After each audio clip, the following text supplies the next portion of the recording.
Pakita ko sa inyo yung buong landing point.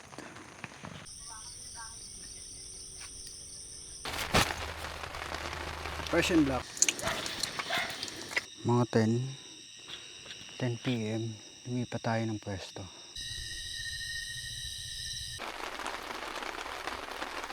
Hindi tayo napakita yung pag-set up ng tarp.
Set up natin yung table.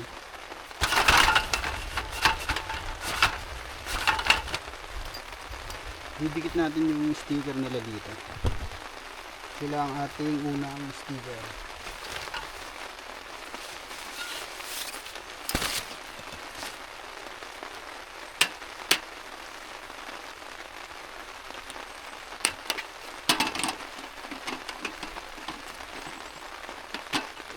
Ganda ng bundok.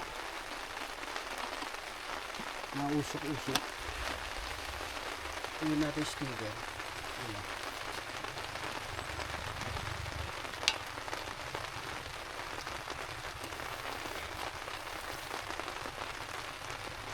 Siyang unang sticker sa table natin. Kilala niyo kung sino yung naglalagay dyan ng sticker? Si PM. Persian Black. Footprint or ground sheet. Ngayon natin ang footprint. Bagong bago, galing Shopee.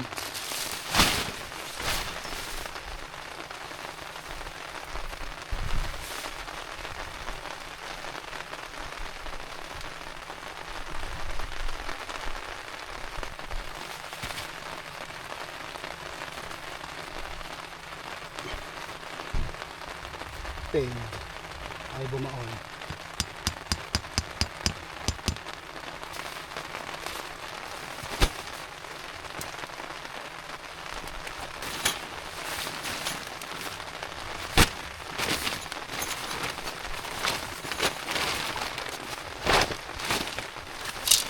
Ply.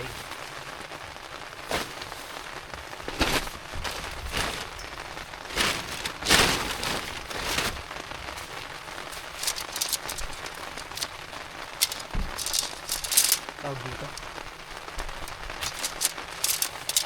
Nalilito ko yung tawag dito. Fiber to. Fiberglass.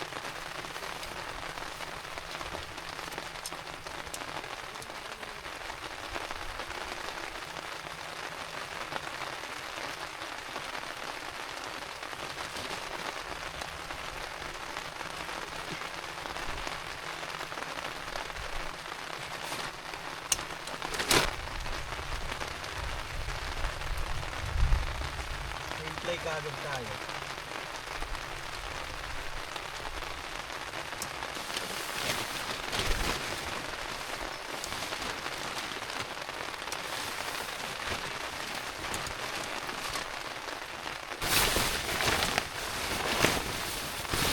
Play kagad tayo na.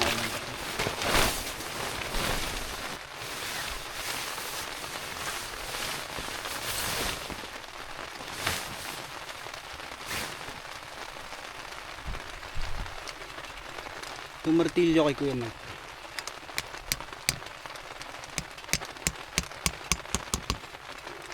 Nakalimutan ko yung martilyo. Huli ko yung tulugan.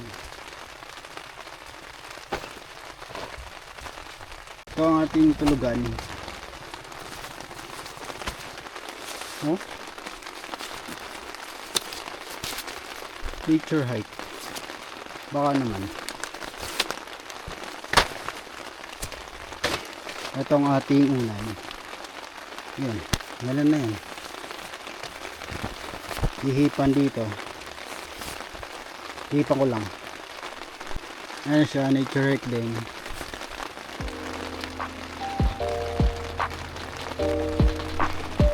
Ito yung gilid.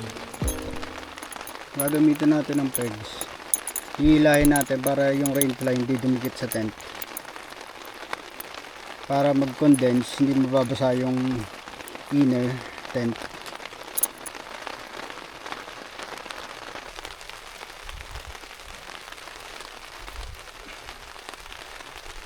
Ganda.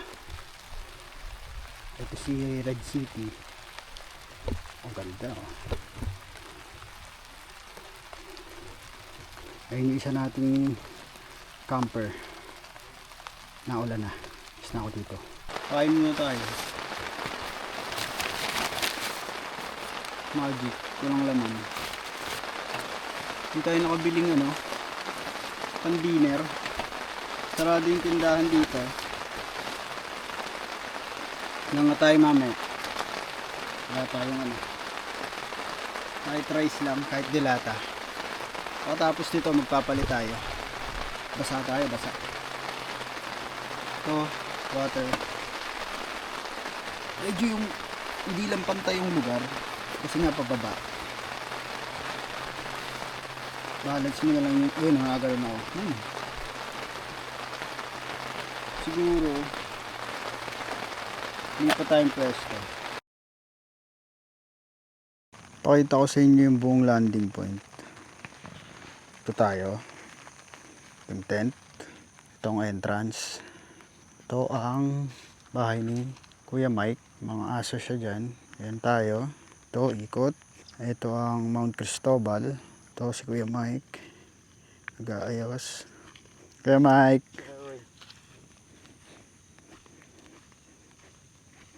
kare natin, dito sila nag-camp, yung umalis, ito. Dito may table and chairs. Hindi ako sure kung pwede dyan. Pero parang pwede rin pag sobrang dami na. May bahay dito. Itong view. Kung kita nyo meron tong cross sa bundok. Hindi ko alam kung saan yan. Sino yung nakapunta dyan pa? Comment below. Ito yung ginawa ni Kuya Mike. Naglagay siya ng trapal. Kakamping din yata siya. Ito, baba. Tapos dito, ito tayo sa view. Tingnan natin kung makikita ng camera. Alang, tingnan muna natin yung look pabalik.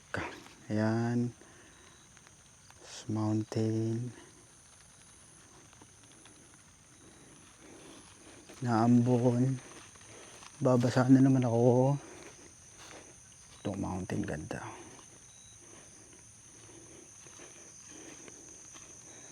Ito ang view dito. Maganda rin pala dito banda.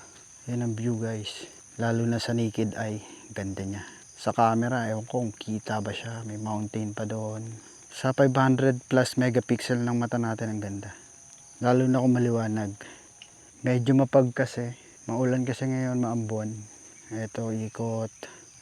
Ito yung pataas. Ganda rin.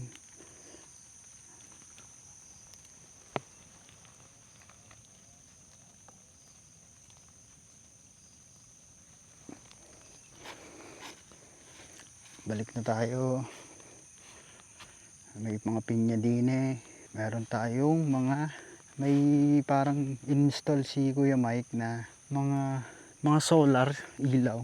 Galing din para hindi nga naman madilim. Kasi pag Sabado ang daming tao dito. Sa weekend, daming tao. Puro mountain na makikita mo dito. Puno ng ko lang kung anong puno to. Meron tayong tawag dito, pink pink. Ayun ang ating tent. Tayo naka fresh and black. Decathlon. Tapos ang tarp natin ay Altitude Outdoor. Hinihil ako dun ah. Sa Red City, walang mileage. Pahinga lang. Ganda ng pagkaputi. Ito pa guys. Share ko sa inyo ang dala ko lang na power bank. Aurashare 10,000 mAh. Saka Romos. Ang kailangan lang namang kasi nating yung electric pan ko. Pinapagana siya ng power bank o kaya charger ng cellphone kung may saksakan. Tapos yung ring light ko, yun lang ilaw ko. Saka dalawang parang camping light. Ganito lang setup natin ang ilaw natin. Power bank on, ring light. Yan ang ilaw natin. Saka ito. Yan ang mga ilaw natin. So okay kung yellow, yung warm. Kasi para hindi masyado ma-attract yung mga gamo-gamo. Pero syempre, mas lessen lang. Meron pa rin naman. Ito pala, walang battery. Kasi nabasa siya. Ayun o, may kalawang. Kaysa naman di ko gamitin, kaya ko siya sa power bank. Aurashare natin, 10,000 mAh. Sabay, saksak natin siya. Type C, power bank on. Yan. Ilaw tayo. Meron din pala akong mga flashlight pa pala. Ito.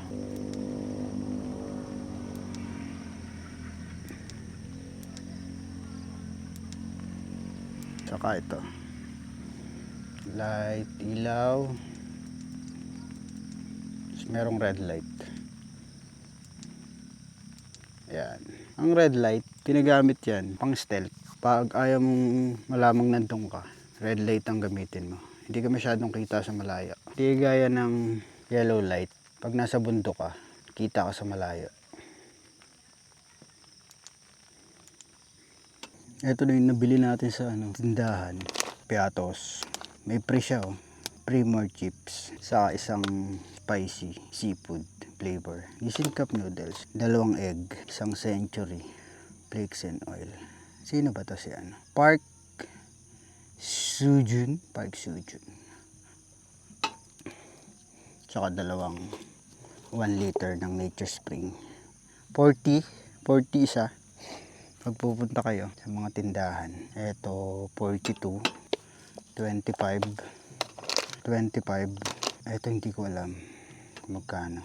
Siguro mga 10 yan isa. Hindi na ako nakapag-vlog dun sa tindahan. Nagbibideo ako si ate. Baka makapiright. Mamaya magluluto tayo ng jitter. Siguro prito na lang natin to. Mga 5 o'clock ngayon siguro. Oras natin ay 4:24. Mamaya magsasaing na tayo maya. Sobrang tahimik dito ngayon. Kasi umulan. Tapos ngayon, Webes, wala masyadong tao. Kaya tahimik, ang sarap. Maliban sa merong nabibideo ako na malayo naman yung sounds. Pag lumapit ka lang saka mo maririnig. Pwedeng wallpaper to sa Windows 90. Solo ko ngayon yung campsite.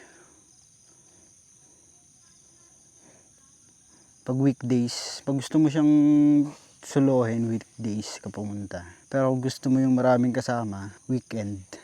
Na-try ko na yun eh. Nung pumunta ako ng Sabado, daming tao.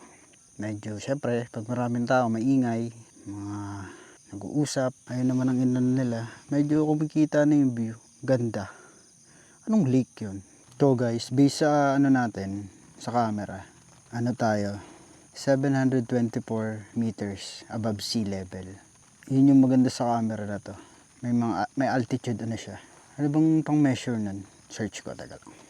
Barometer, pressure yun eh. Anong instrument ang tingnan nyo muna yung view. An altimeter is the primary instrument used to measure altitude. Siguro may built-in siyang altimeter.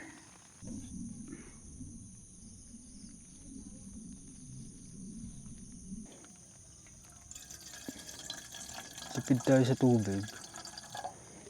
Meron lang tayong 2 liters. Yung mga gear natin, typical lang, pang camping lang talaga. Makapagsaing kaya tayo. Ito yung baso natin. Ito lang, plate natin ganito din. Mamaya, ano niya. Yung iba siguro alam na to. Ayan. May mga ano pa. Ang tawag dyan, doodle. Mga art. Ayun. Smile. Tayo natin kumulo.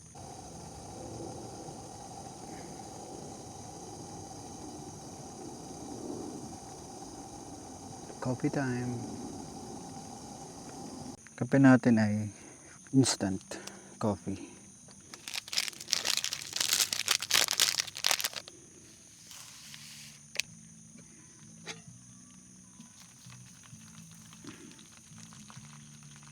Golden spoon. Lima ka akong golden spoon ang gamit. Joke lang.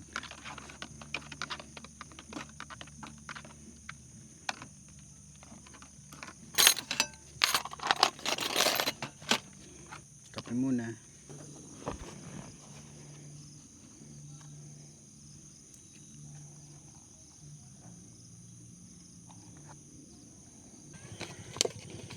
Saing na tayo.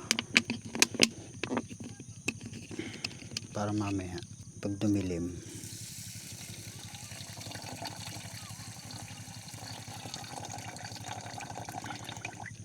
nakasaing na tayo.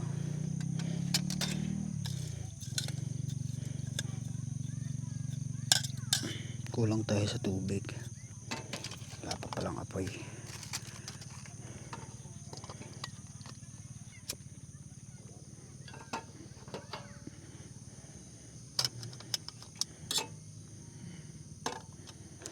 Hindi natin nadala yung takip. Dahil hindi natin nadala yung takip, eto ang takip natin. Ano ba yan? Hindi natin nadala yung takip. Sanji, Messi. Hirap talaga magsaing sa camping. Tinatawag nilang camper rice. Nakailang dagdag ako ng tubig. Mas maganda yung kung dinala ko yung parang Korean stove. Kasi yung init na itong gantong stove, camping stove, nasa gitna lang. Parang mahihilaw siya, nagdadagdag akong tubig. Sana maging maayos tong rice na to. Para maayos ang kain natin. Parang failed yung natin kanin. Pero pwede na. Dumidilim na. Oras natin ay 5:40. May mga namasyal, nag-picture.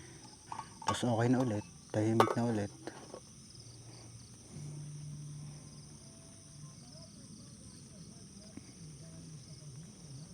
Medyo may mga naririnig na parang may radyo.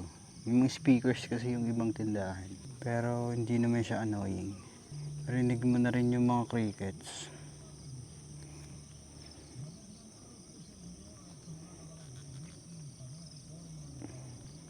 Ganda. Kita na yung mga bundok. Mahirap kasi sa camera. Hindi ganun makita. Pag nagka-drone tayo, yung Air 3S. Sana all Air 3S. Ayun may aso. Palapit. Kita ba? Si Brownie. Naghahanap ng to. Paggabi na. Kaso yung kanin natin, hindi malaman kung hilaw o lugaw. Mamaya na tayo magluluto ng itlog saka century. Wala na tayo ibang choice. Hindi tayo nakadaan sa dali.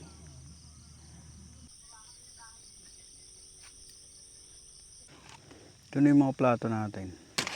Dito pe. Gagamitin natin to. Kaya takip muna na. Tatakip muna natin ito dito. Ilaw na tayo.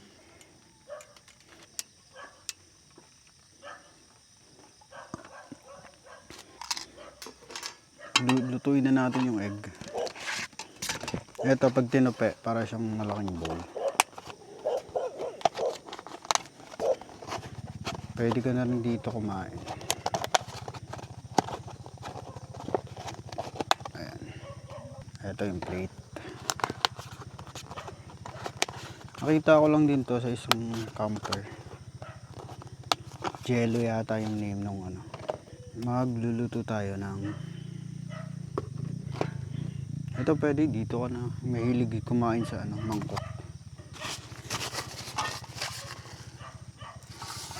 Tutuin na natin yung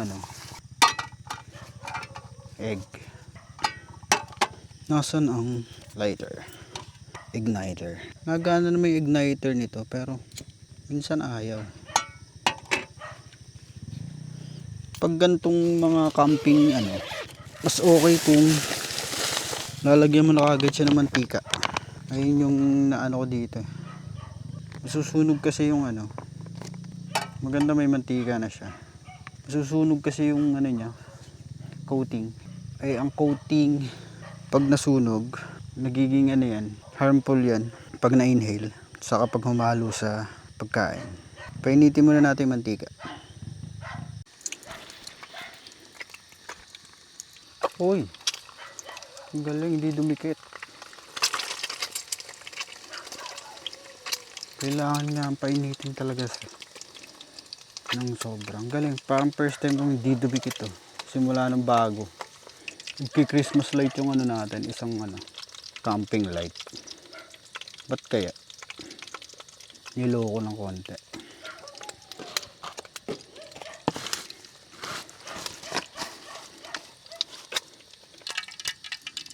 Oh. Off ka na nga lang. Nagbiblink ka, nagbiblink.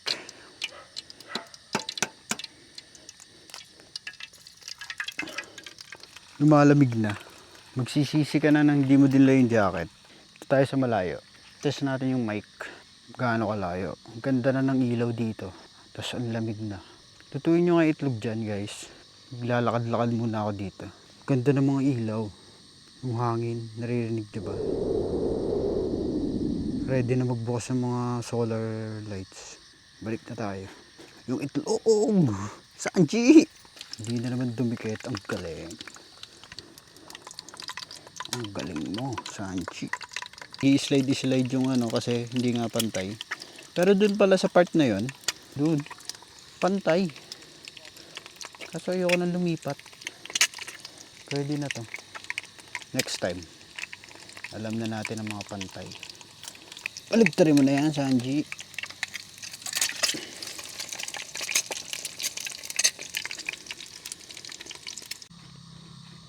Ganda na ng mga ilaw. Mga ka-campers. Ewan ko lang kita sa camera. Ang ganda. Punta na kayo dito. Tapos ang tahimik pa. Halos solo ko tong campsite ni Kuya Mike. Inarkila ko to for 250. Sabi ko, Kuya Mike, huwag ka na magpapasok ng iba. Ganda. Nailaw-ilaw sila. Kita kaya sa camera yan?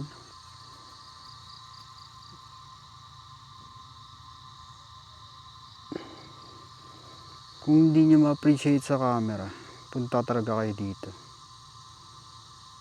Ganda. Siguro kung DSLR, makikita to. Taas ang pixel nun Kaso naka-action cam lang tayo. Kita pa yung daliri ko. Kain na tayo.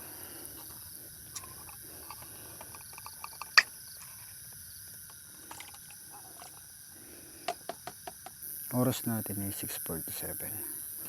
Yung plastic na nakasabit sa mga tarp para hindi lang gamin yung mga basura. Uy! May insekto. Kuha tayong chopstick. Kasi sanay tayo sa chopstick Lumaki tayong Chinese. Joke lang. Pray muna tayo. Jesus name, amen. Thank you, Lord. Meshi na meshi. Itadakimasu. Yan. Oo. Ang matitira, may aso si Kuya Mike Bigay natin sa aso. So, pag nagutom tayo mamaya, midnight stock. Sino ba yung mga ganun? Hindi makatulog, tapos kakain muna. Tapos saka makakatulog. Meron tayong cup noodles. Kaso yung tubig natin, eto na lang. Baka bumalik ako sa tindahan para bumili ng water. Kain.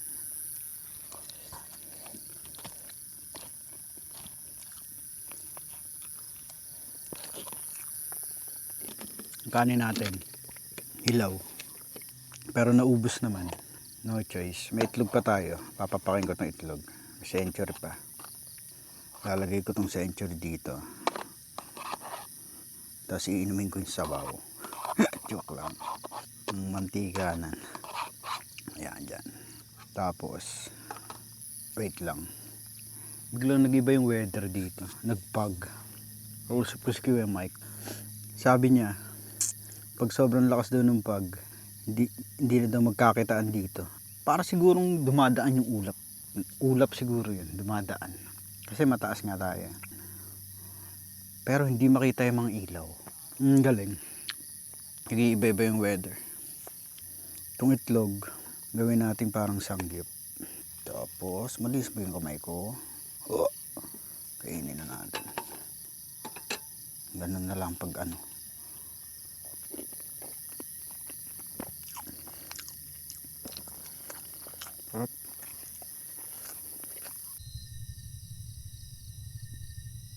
Hello guys, mga 10, lumipat tayo ng pwesto. Doon tayo galing. Doon. Naiwan pa yung tarp doon. Kasi doon, tagilid, nakakahilo minsan. Lumipat tayo dito, pantay. Sarap pumiga.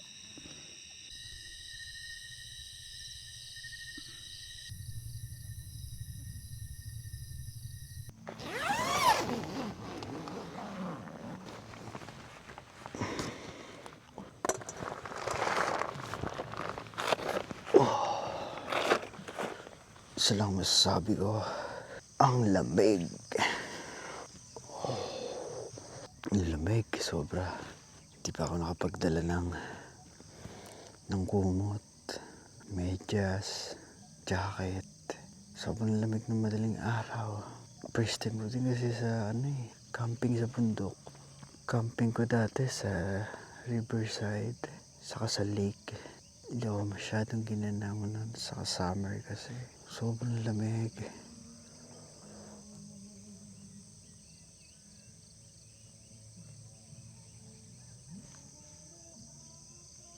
May tayong tubig para sa ating kape. Ayun tayo, kulay white. Kakape tayo, tapos pack up na. Ganda sa umaga. 360 natin. May mga nagpipicture-picture na. Maaga.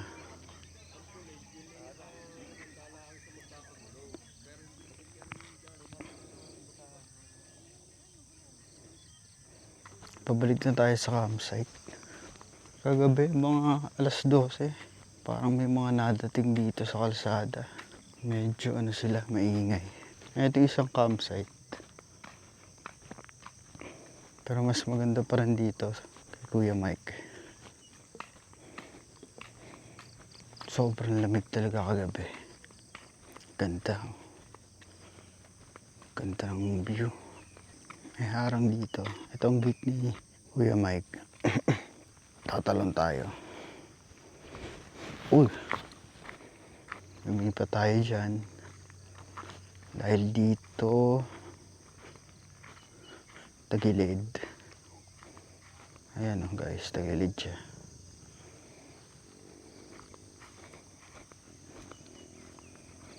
Kape muna tayo.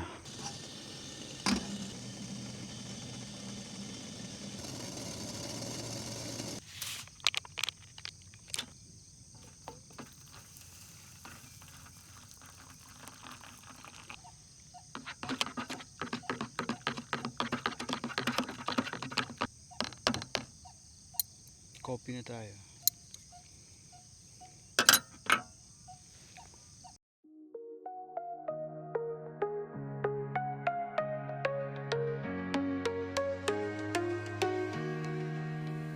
Walking up, step by step, feel the wind, take a breath. Rocks and trees, sky so wide. On this path, I take my ride. Mountain high, I'm climbing slow. Papaalam na tayo sa campsite. Merong naggagas crating.